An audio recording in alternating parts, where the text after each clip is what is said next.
Ser podcast.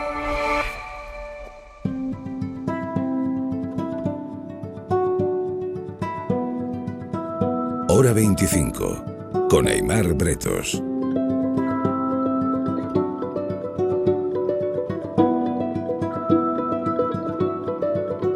Hoy hemos conocido una noticia importantísima de manos de la ciencia. Un equipo internacional de investigadores ha logrado un nuevo método para detectar el Alzheimer con una prueba tan sencilla como un análisis de sangre. Este salto es enorme, porque hasta ahora eso solo se podía hacer con pruebas bastante invasivas, como por ejemplo una punción lumbar. Ahora va a bastar con un análisis de sangre.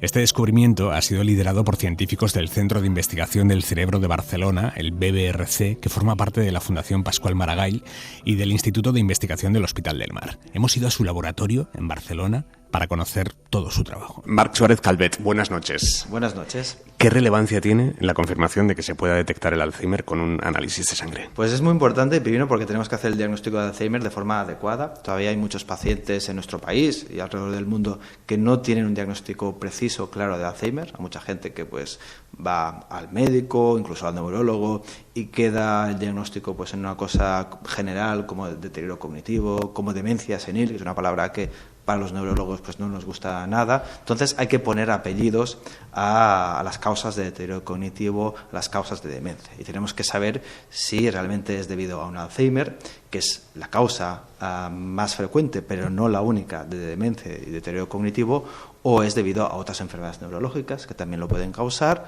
o es debido a otros problemas. A veces todos nosotros podemos tener en algún momento algún problema de memoria cognitivo y no tener una enfermedad neurológica. Entonces el diagnóstico preciso de la enfermedad de Alzheimer es extremadamente importante. Pero para que esto sea posible hay que hacerlo lo más fácil posible. El diagnóstico preciso de la enfermedad de Alzheimer, y hace muchos años que lo podemos hacer a través de la prueba de referencia que todavía hacemos, que es la punción lumbar, y es una prueba que tenemos que continuar haciendo, pero en algunos casos la punción lumbar no la podemos hacer. Entonces, hacer un análisis de sangre, esto puede facilitar que podamos hacer el diagnóstico de la enfermedad de Alzheimer de forma precisa en una mayor población y también escoger mejor, hacer más eficiente a aquellas personas a las que se tiene que hacer una punción lumbar. De hecho, lo que proponemos en este estudio es que en muchos casos el biomarcador de sangre ya nos da un resultado bastante claro, muy preciso, de que uno tiene un Alzheimer, o al contrario, lo podemos descartar de forma razonable, y en algunos casos el biomarcador de sangre está, uno obtiene unos valores intermedios, queda indeterminado, y en estos casos pues habría que hacer una punción lumbar. Por lo tanto, es importante hacer el diagnóstico bien del Alzheimer y, segundo, tener una prueba como es un análisis de sangre que es fácil de hacer y que con este ensayo precisamente que describimos es un ensayo que ya no está solo en el ámbito de investigación, que lo podemos hacer solo en un sitio especializado como la Fundación Pascual Maragall o el Hospital del Mar, sino que se puede hacer de hecho en la mayoría de los sitios. ¿Qué detecta exactamente el análisis? Detecta una proteína que se llama fosfotau 217, tiene este nombre, que es una de las proteínas que se acumulan en el cerebro de las personas que viven con Alzheimer. El Alzheimer se define no por los síntomas, sino se define por lo que pasa en el cerebro. Y lo que pasa es el depósito de dos proteínas, esta fosfotau y otra proteína que se llama amiloide. Esto es lo que define la enfermedad de Alzheimer, independientemente de los síntomas que uno tiene. Estas dos proteínas las podemos, desde hace ya muchos años, detectar en el líquido cefalorraquídeo, después de hacer una punción lumbar, este pinchazo en la espalda para obtener este líquido y lo analizamos. Es una prueba muy segura que hacemos de forma rutinaria, pero que no deja de ser un poco invasiva y que no podemos hacerlo siempre. Y ahora estas dos proteínas también las podemos detectar en la sangre. La amiloide nos cuesta un poquito más y el resultado es menos robusto, pero la otra, la fosfotau, y esta forma muy concreta que es la fosfotau 217, pues realmente el resultado es no solo muy preciso a la hora de detectar la enfermedad de Alzheimer, sino que es muy robusto. Robusto quiere decir que cualquier pequeño cambio en las condiciones de cómo procesamos las muestras, la variabilidad entre personas, igualmente nos permite diferenciar muy bien si una persona tiene Alzheimer o no. Y esto es importante en la práctica clínica habitual, porque cuando hacemos un estudio muy controlado en el ámbito de la investigación, todo lo hacemos perfecto, con participantes, pacientes muchas veces muy homogéneos, pues a veces las cosas pues salen bastante bien, pero después cuando lo trasladamos a la práctica en el mundo real de los hospitales, pues donde las cosas ya, la población es más diversa, más heterogénea, las muestras se hacen evidentemente bien, pero hay más variabilidad, pues hay cosas que no funcionan tan bien. Y esta prueba es muy robusta, es decir, pequeños cambios en estas cosas, uno continúa teniendo el muy buen resultado. El análisis detecta estas proteínas antes de que el Alzheimer empiece a dar la cara, antes de que haya síntomas. Sí. En este estudio que publicamos hoy en Nature Medicine nos centramos en personas que tienen síntomas. Es decir, personas que vienen a hospitales como el nuestro, en el Hospital del Mar, porque tienen problemas cognitivos, problemas de memoria, y miramos cómo funciona este ensayo. Dicho esto, en la Fundación Pascual Maragall nos especializamos sobre todo en estas personas que están en lo que llamamos la fase preclínica del Alzheimer. Esto quiere decir que una persona empieza a tener los cambios que definen el Alzheimer en el cerebro, el acúmulo de tau y amiloide, pero aún no tiene síntomas. Y sabemos que esto puede ser un periodo de unos 20 años. Y nosotros ya hace un par de años publicamos en esta misma revista, Nature Medicine, que algunos de estos biomarcadores en sangre ya empiezan a subir en estas fases preclínicas del Alzheimer. Y de hecho tenemos datos que aún no están publicados donde vemos que algunos de estos biomarcadores también son muy buenos y muy precisos para determinar si uno tiene el Alzheimer en estas fases preclínicas. Ahora bien, una cosa es que lo podamos hacer, que lo podemos hacer, los resultados son muy buenos, y otra cosa es que esto lo podamos llevar a la práctica. Yo creo que si bien podemos y tenemos que utilizar los biomarcadores en la práctica en personas que tienen síntomas, creo que no estamos preparados todavía para utilizar los biomarcadores en personas asintomáticas, que no tienen ningún síntoma, porque, entre otras cosas, todavía no tenemos, ninguna respuesta, no tenemos ningún tratamiento. ¿Qué hacemos, no? Si una persona sin ningún síntoma pues le detectamos el Alzheimer, plantea también cuestiones éticas que hay que discutir, de manera que ahora mismo, a día de hoy, yo no aplicaría los biomarcadores en sangre en la población general, a no ser que sea en el ámbito de la investigación, como estamos haciendo en la Fundación Pascual Maragall. Pero sí que en un futuro próximo será un debate que tendremos que empezar a abrir. Podríamos hacer en un futuro, cribados, como ahora estamos haciéndonos análisis, chequeos para ver el colesterol, sí o no, tal. Sí. ¿Podríamos llegar a incluir en esos chequeos ¿tienes o no Alzheimer? Sí, la tecnología la tenemos. Es decir, se puede hacer. La tecnología lo tenemos, estos biomarcadores funcionan también muy bien, ¿no? El tema es qué hacemos después. ¿No? ¿Qué hacemos después? Y esto no está bien resuelto. Cuando hacemos screenings poblacionales o aplicamos, como el colesterol es un buen ejemplo, lo hacemos de forma rutinaria, el médico de familia lo va pidiendo, es para después hacer algo. Tenemos un plan, ¿no? Si una persona pues tiene el colesterol alto, pues se le pone en dieta o hay fármacos, etcétera, etcétera. ¿Qué hacemos si estos biomarcadores son positivos en la población general? Pues ahora poca cosa podemos hacer. Aparte hay una cosa que es importante. Cuando valoramos una prueba diagnóstica, hay algunos parámetros que dependen solo de la prueba diagnóstica, ¿no? Si es más o menos precisa.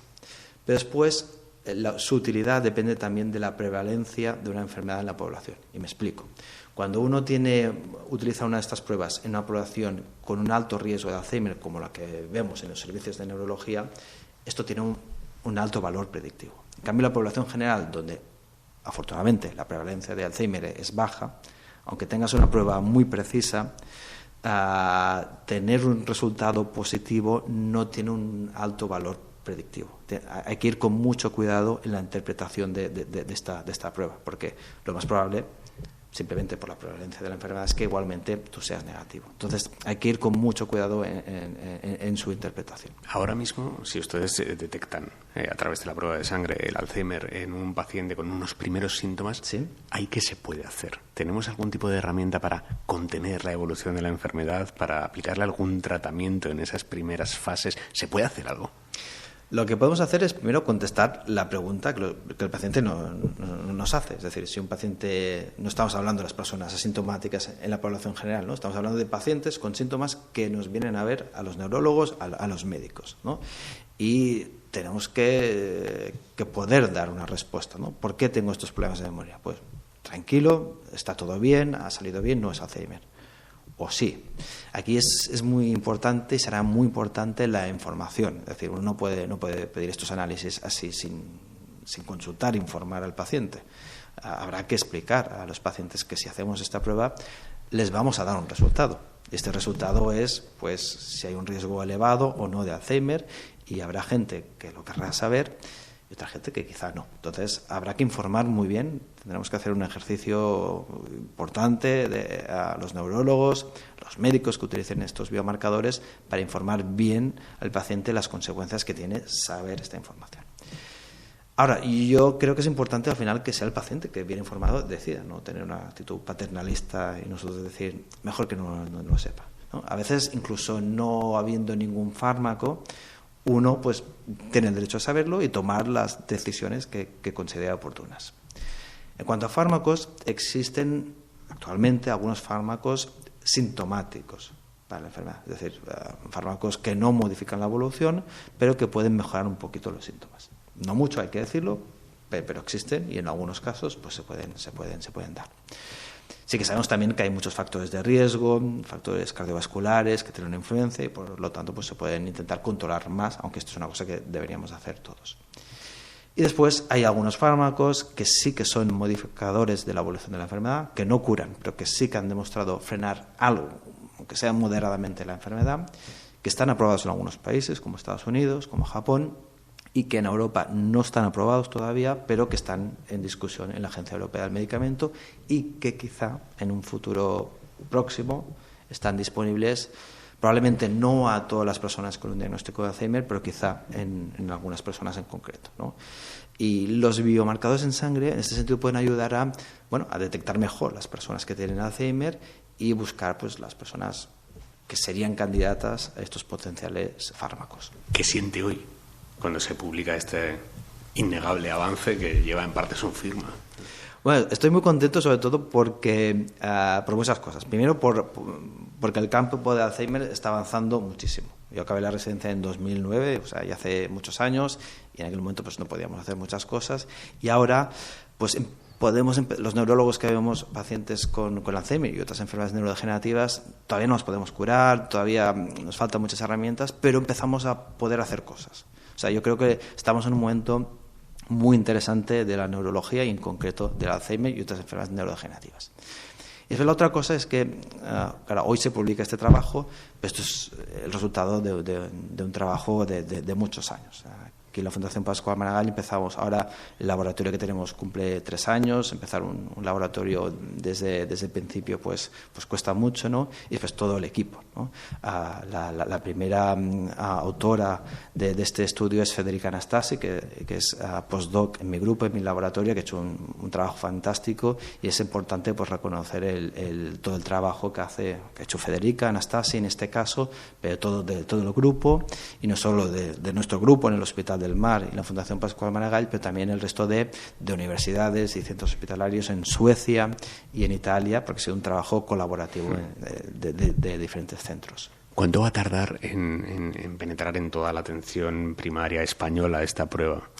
Bueno, yo creo que la atención primaria todavía no estamos preparados. Yo creo que esto es un análisis que algunos centros ya estamos aplicando, o sea, esto es real, no estamos hablando de investigación, esto es real. Y, insisto, es un análisis que es relativamente sencillo de hacer, de manera que la mayoría de laboratorios clínicos de cualquier hospital lo podrían hacer. La dificultad es más en su interpretación, que es que hay que interpretar siempre este análisis en el contexto clínico adecuado, después de haber visto evaluado al paciente de forma adecuada. Pero yo creo que esto va a ir relativamente rápido, porque es bastante sencillo de hacer. En atención primaria yo sería un poquito más cauteloso, porque en atención primaria lo que hemos visto es que hay una mayor variabilidad en los pacientes, también pacientes más mayores, con más enfermedades, y aunque el análisis funciona también muy bien, no tanto como en las unidades especializadas, ¿no? De manera que yo esperaría, tenemos que tener más información de cómo se aplica en el mundo real este biomarcador antes de trasladarlo en la atención primaria. Los marcadores, las proteínas estas se podrían detectar incluso hasta 20 años antes de que salieran los primeros síntomas. ¿Usted hoy se haría este test? Yo no me lo haría. Ahora mismo no me lo haría porque yo creo que eso no estamos todavía preparados para saberla, para entender su significado, pero es un debate que yo creo que deberíamos empezar a tener. Yo creo que el ejemplo del colesterol es un muy buen ejemplo. Es decir, quizás sí, en el futuro si tenemos algún tipo de medicación para prevenir el Alzheimer, es una medicación que es económica, que tiene pocos efectos secundarios, que se puede dar en la población general, pues quizás sí, en algún momento, pero no ahora, insisto, en algún momento podemos planteárnoslo, pero no ahora. Marc Suárez Calvet, muchísimas gracias. Gracias. Y enhorabuena. Muchísimas gracias, un placer. What would you do if it all came back to you?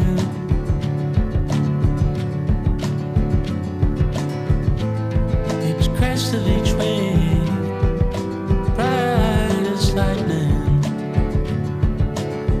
El equipo del neurólogo Marc Suárez Calvet trabaja mano a mano con otros equipos en el Centro de Investigación de la Fundación Pascual Maragall. Son grupos multidisciplinares que tratan de desenmarañar una enfermedad muy compleja y de la que todavía queda mucho por conocer. Por eso la detección y la prevención son dos fases fundamentales de la investigación. Oriol Grau es neurólogo y es el líder del grupo de investigación clínica y factores de riesgo por enfermedades neurodegenerativas. Doctor Grau, háblenos de dónde estamos ahora mismo, del Centro de Investigación del Cerebro de Barcelona. Vale, pues el Barcelona Beta Brain Research Center, o BBRC, es el centro de investigación de la Fundació Pascual Maragall.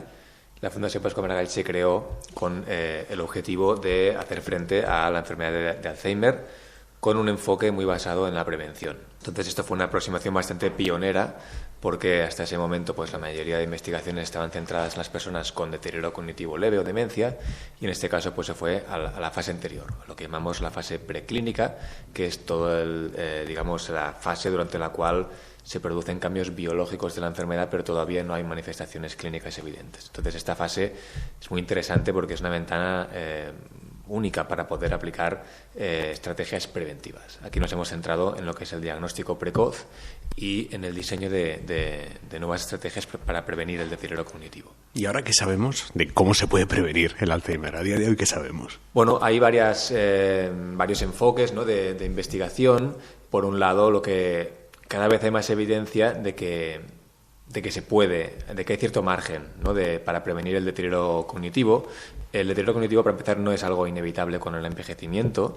Lo que anteriormente se llamaba la demencia senil, pues digamos que hoy en día no hay datos que sustenten la existencia de una demencia senil, sino que cuando hay una demencia es que hay una patología, ya sea Alzheimer en la mayoría de los casos, o vascular, o mixta, o otros tipos de patologías. Pero alguna cosa está pasando en el cerebro. Dependiendo de cuál es la causa, puede haber más o menos margen de prevención, ¿no? Hay digamos, algunas enfermedades pues que están genéticamente determinadas y el margen de maniobra es más escaso. En el caso de la enfermedad de Alzheimer hay una influencia genética, pero hay también una influencia muy importante de factores de riesgo modificables. En general, en la demencia se habla de que hay en torno a un 40% del riesgo de demencia que es potencialmente modificable, que se debe a factores de riesgo sobre los cuales podemos incidir. Tanto, un 40%. Esas son las estimaciones que más se manejan actualmente. Y esto quiere decir que podemos hacer cosas, actuando sobre factores de riesgo como la hipertensión, o pues la pérdida de audición, o la diabetes, o otros factores de riesgo que podemos modificar con nuestro estilo de vida y con tratamientos adecuados. Hay indicios de que se podría reducir la incidencia del deterioro cognitivo. Y esto, además, hay datos, digamos, epidemiológicos que avalan esta hipótesis, ¿no? Porque hay algunos estudios recientes de los últimos años que muestran que en los países, sobre todo en países con mayor índice de desarrollo, se está viendo una reducción en la incidencia, es decir, en la aparición de nuevos casos entre las generaciones más recientes de demencia, ¿no? Es decir, parece ser que antes había más nuevos casos de demencia que en los últimos años. Y esta reducción en la incidencia de la demencia, no podemos saber a ciencia cierta a qué se debe, pero una hipótesis plausible es que la mejoría de las políticas de salud pública, del acceso a una mejor sanidad, a una mejor educación, de unos estilos de vida, un estilo de vida más saludable, haya podido incidir en esto. ¿Qué hábitos de nuestro día a día podemos cambiar o podemos depurar para contribuir en lo que esté en nuestras manos a que el Alzheimer no termine apareciendo en nosotros? Hay un campo de acción muy claro que son lo que conocemos como factores de riesgo cardiovascular, ¿no?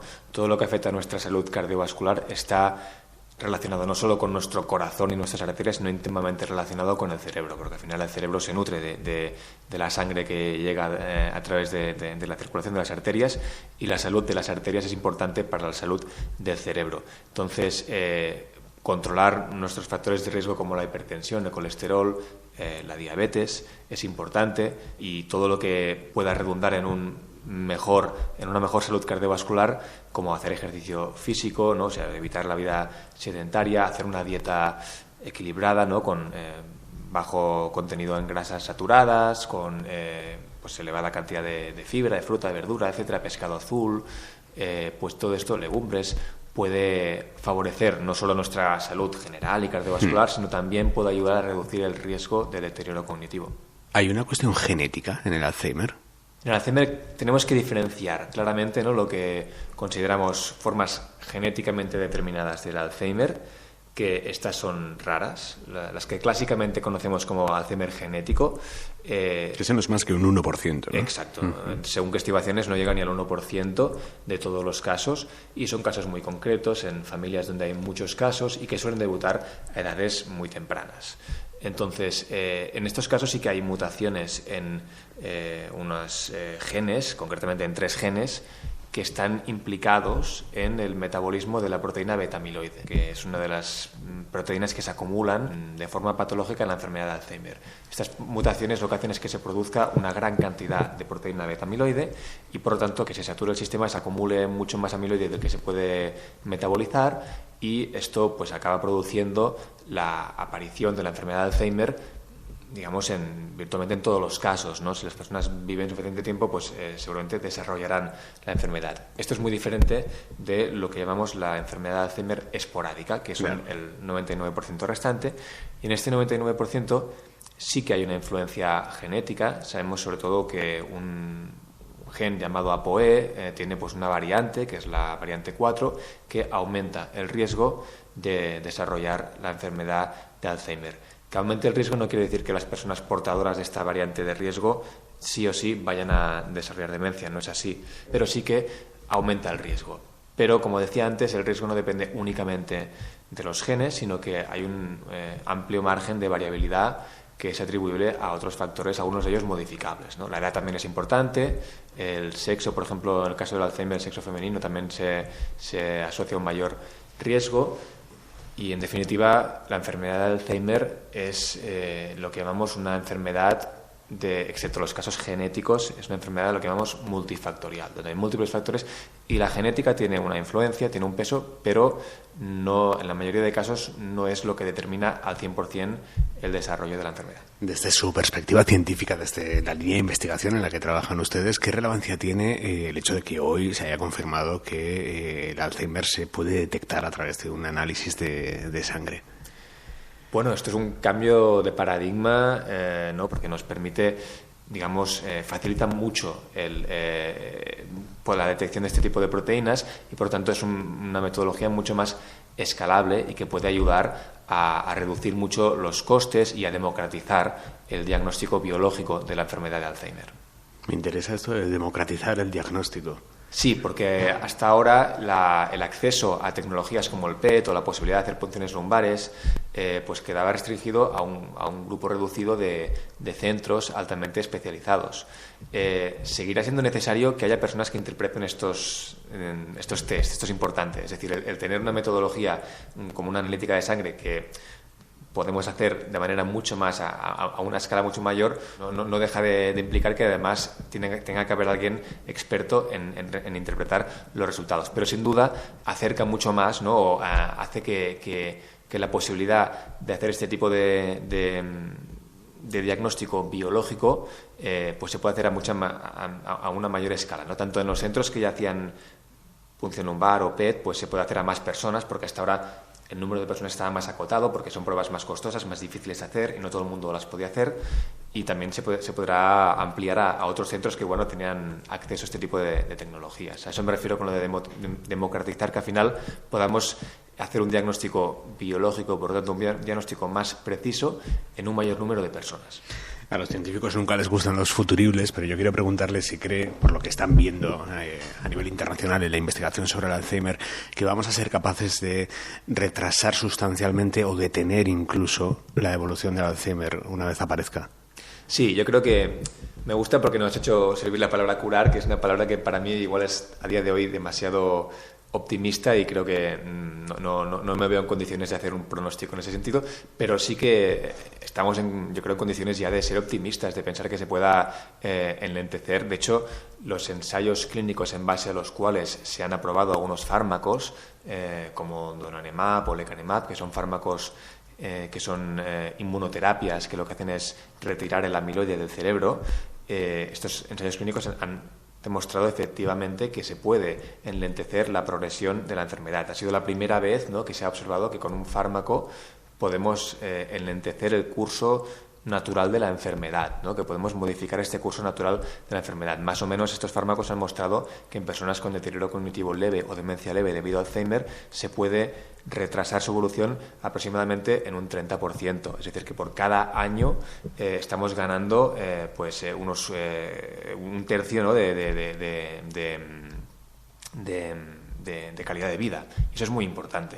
O sea que esto ya es increíble. Esto ya es una realidad, ¿no?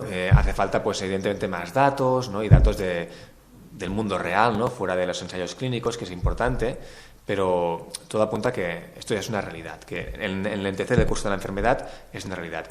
¿Que esto tenga un impacto significativo en la vida de las personas? Pues bueno, yo creo que conforme los fármacos vayan mejorando, cada vez veremos un mayor impacto, ¿no?, en la calidad de vida de las personas. Pero estamos ahí, o sea, estamos ya en ese punto y yo creo que estamos, pues, como podíamos estar en otros campos como la esclerosis múltiple hace 20 años, cuando empezaron a haber tratamientos biológicos que empezaron a tener un efecto, y ahora no, pues ha mejorado muchísimo, ¿no?, la calidad de vida de las personas con esclerosis múltiple en los últimos años, y yo creo que vamos a ver esto en los próximos años en el campo del Alzheimer. ¿Usted qué siente al formar parte en primera fila de este sprint investigador en el Alzheimer? Para mí es un momento muy emocionante. Yo cuando decidí orientar mi carrera hacia las enfermedades neurodegenerativas, en ese momento todavía no había en el horizonte, ¿no?, este tipo de tratamientos, no era tan evidente que esto pudiese llegar en un horizonte de pocos años, ¿no? Pero que ahora esto se está empezando a materializar, ¿no?, es muy emocionante, porque realmente a mí me interesa mucho el campo del Alzheimer, de las enfermedades, la investigación, pero también como clínico es frustrante tener que diagnosticar, ¿no?, a personas de una enfermedad para la cual dispones de muy pocas herramientas terapéuticas. La posibilidad de empezar a poder hacer un diagnóstico cada vez con mejores herramientas diagnósticas, más preciso, y además poder ofrecer un tratamiento que tal vez no sea curativo, ¿no?, pero que sí que puede impactar en la calidad de vida de las personas, es muy satisfactorio, es muy emocionante. Doctor, muchísimas gracias. Buenas noches. Muchas gracias a vosotros.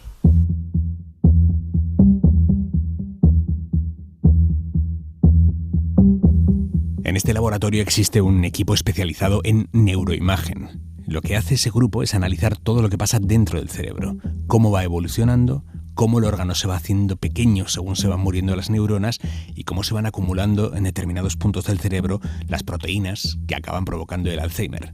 Lo dirige la biomédica Gemma Salvador. Gemma Salvador, usted lidera el grupo de neuroimagen. ¿Qué hace exactamente este grupo? ¿En qué consiste su trabajo? Pues lo que miramos nosotros es, hacemos como, dijéramos, unas fotos en el cerebro y entonces vemos qué está pasando en el cerebro en esta etapa especialmente preclínica del Alzheimer, que es cuando empezamos a tener patología acumulada en el cerebro, pero aún no hay síntomas cognitivos que podamos ver. ¿Cuánto tiempo antes de que nosotros empecemos a notar en la persona esos síntomas cognitivos del Alzheimer se puede detectar ya en las imágenes del cerebro que algo está pasando ahí? Evidentemente esto cambia mucho dependiendo de la persona, pero se han visto en diferentes estudios que esta etapa es muy larga y puede llegar a ser hasta 2 décadas. 20 años, ¿eh? Sí. ¿Y qué le pasa al cerebro? O sea, ¿ustedes qué ven? Dependiendo de lo que estemos mirando podemos ver diferentes cosas, ¿no? Tenemos muchas técnicas ahora de neuroimagen en la que podemos mirar qué está pasando en el cerebro, pero las más típicas son la acumulación de dos proteínas que son las que causan esta enfermedad de Alzheimer, una que se llama amiloide, que es la que se acumula antes y que podríamos ver hasta 2 décadas antes de que haya síntomas clínicos, y la otra es la proteína tau, que también está más relacionada con los síntomas, y esto se acumula más cerca del desarrollo de estos síntomas clínicos, pero también podemos ver dónde se acumula en el cerebro. Aparte de esto, también podemos ver pues, la típica atrofia que se puede ver cómo el cerebro va empequeñeciendo por causa de que se van muriendo las neuronas, pero también podemos ver cómo cambia las conexiones entre diferentes regiones del cerebro, etcétera, etcétera. Muchísimas cosas. Estas proteínas indicativas de que se está generando el Alzheimer, ¿se acumulan siempre en el mismo lugar del cerebro para todas las personas? Es una pregunta muy interesante y digamos que aún no tenemos una respuesta final. Sí que parece que la primera proteína, esta beta-amiloide, parece que se acumula de manera bastante similar en casi todos los pacientes y es bastante global, es decir, cuando ves amiloide lo ves en casi todo el cerebro.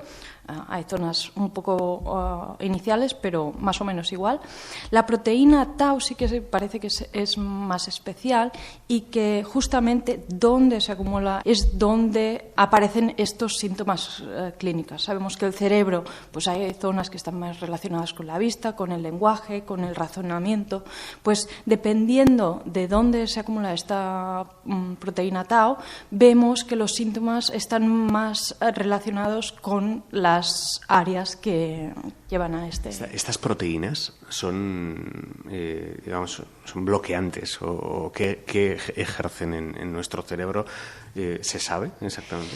No exactamente. Esta yo creo que es una de las grandes preguntas y quizá por qué aún no podemos parar esta enfermedad. Sabemos que la proteína tau, por ejemplo, en su forma no patológica ayuda a la estructura de las neuronas, mientras que cuando se acumula patológicamente está haciendo algo que está llevando a la muerte final de estas neuronas. O sea que la proteína tau en sí misma es buena, la necesitamos, ¿no? Sí. Lo que es malo es que se acumule mucha. Se acumule y de forma patológica. Pueden haber, dentro de la misma proteína, pueden haber ciertos cambios y de esa manera lleva a la acumulación. Pero aún no se sabe exactamente qué produce una cosa y qué produce la otra. Es decir, que tampoco podríamos llegar a un tratamiento que elimine la proteína tau, porque está haciendo cosas buenas. Claro. Por lo que ustedes ven, los cerebros en los que sucede esto, ¿tienen algo en común entre ellos o esto pasa en cualquier tipo de cerebro? Sabemos que hay cerebros o personas que son más proclives a esta acumulación de proteínas o a que el mismo nivel de proteínas cause un mayor deterioro cognitivo que otros, pero aún no sabemos exactamente qué causa qué. Por ejemplo, hay estudios muy interesantes con centenarios, que es lo que llaman superagers, que lo que ven es que tienen una acumulación de la patología amiloide, pero después no desarrollan la patología tau y no tienen estos síntomas clínicos. Aún no sabemos qué causa esta desconexión.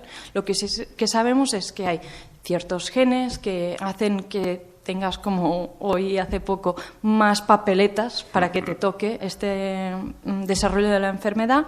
Y sabemos que, por ejemplo, las mujeres también, por desgracia, tienen más riesgo de sufrir la enfermedad, etcétera, etcétera. ¿Usted cree que la neuroimagen va a ayudar de alguna manera a la prevención del Alzheimer? Yo creo que sí, ya se está haciendo, ya nos han dicho que podemos ver esta patología amiloide hasta 20 años antes de que haya síntomas, pero creo que hay mucha calle por correr.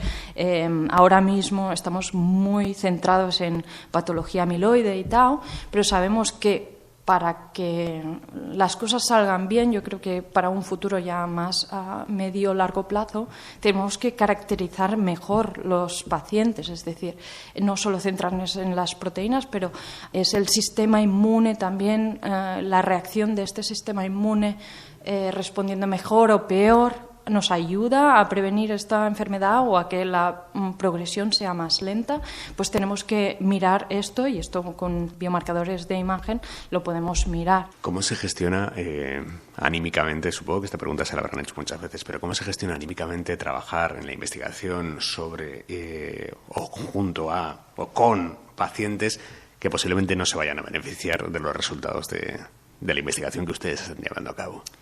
Creo que tenemos que valorar muchísimo a la gente que está dando su tiempo, sus muestras, todo esto, para que nosotros podamos investigar y, como dice usted, es posible que ellos mismos no vean nunca la reacción directa de esta investigación, pero quizás sus hijos, sus familiares, sus amigos, quizás sí la vean.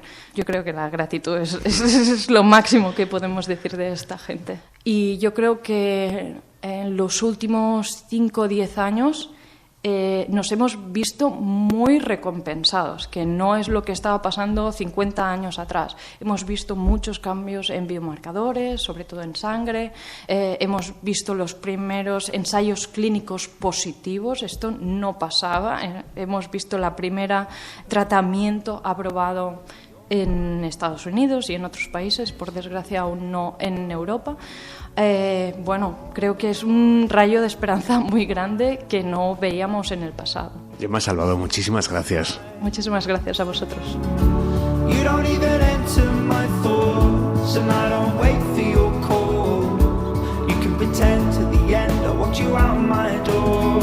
Inside, been working hard, I get by, just keeping ahead of their headlights. You could escape those thoughts, you could open new doors. Maybe you jumped at the front, maybe you'd pass us all. Inside, been working hard, I get by, just keeping ahead of their headlights. Un reportaje de Víctor Olazábal y Aimar Bretos. Hora 25. Para no perderte ningún episodio, síguenos en la aplicación o la web de la SER, Podium Podcast o tu plataforma de audio favorita.